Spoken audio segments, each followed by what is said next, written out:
In this video, I'll share a few tips and tricks for how to add gradients to your backgrounds in Adobe XD. The first thing we need to do is to select the artboard background. To do that, just click on the name on the top left-hand corner. Then click on Fill. Currently, we're using solid color, but we want to change that to a linear gradient. To change the colors of the gradient, select the first circle on the left and change the color. To change the second color of the gradient, click on the circle on the right of that gradient. Right now, the gradient shifts equally from one color to the other, but you can actually change this by adjusting the line that goes across the gradient. You can move either end of the line to shift how the gradient looks.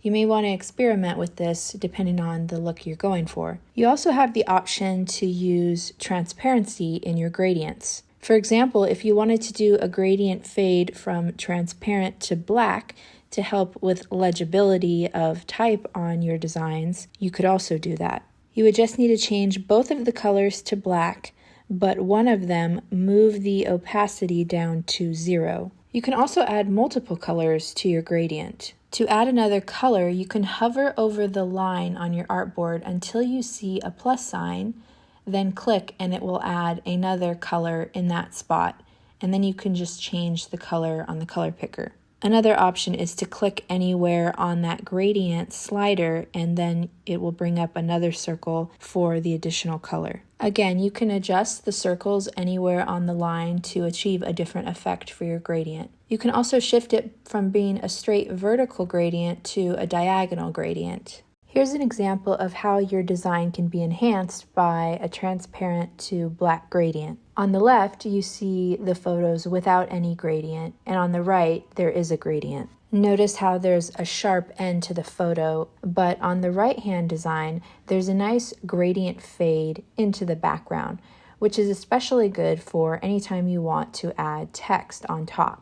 For multicolor gradients with 3 or more points, the key is to try to keep the colors the same value. So don't use dark and light colors, instead use ones that are about the same value. So all bright colors, all pastel, or all dark colors, for example. You can see what I'm talking about in this example. Both ends of the gradient are bright colors, a bright orange-red and a bright teal.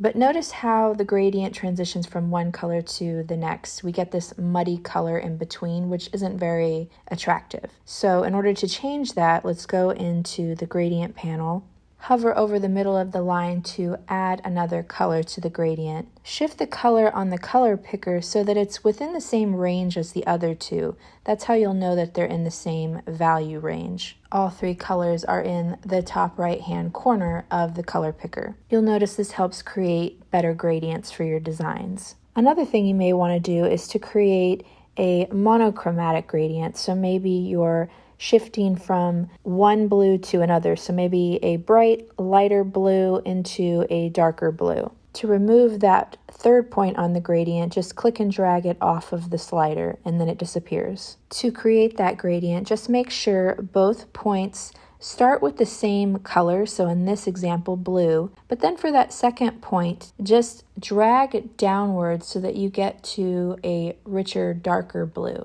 And then you can see how there's this nice subtle gradient fade from one blue to the other, which is really nice and used a lot in UI design. So those were a few tips and tricks on how to use gradients for your UI designs in Adobe XD. If you learned something new or found this tutorial helpful, give it a like and subscribe for more. And also leave a comment down below on something you would like to learn next.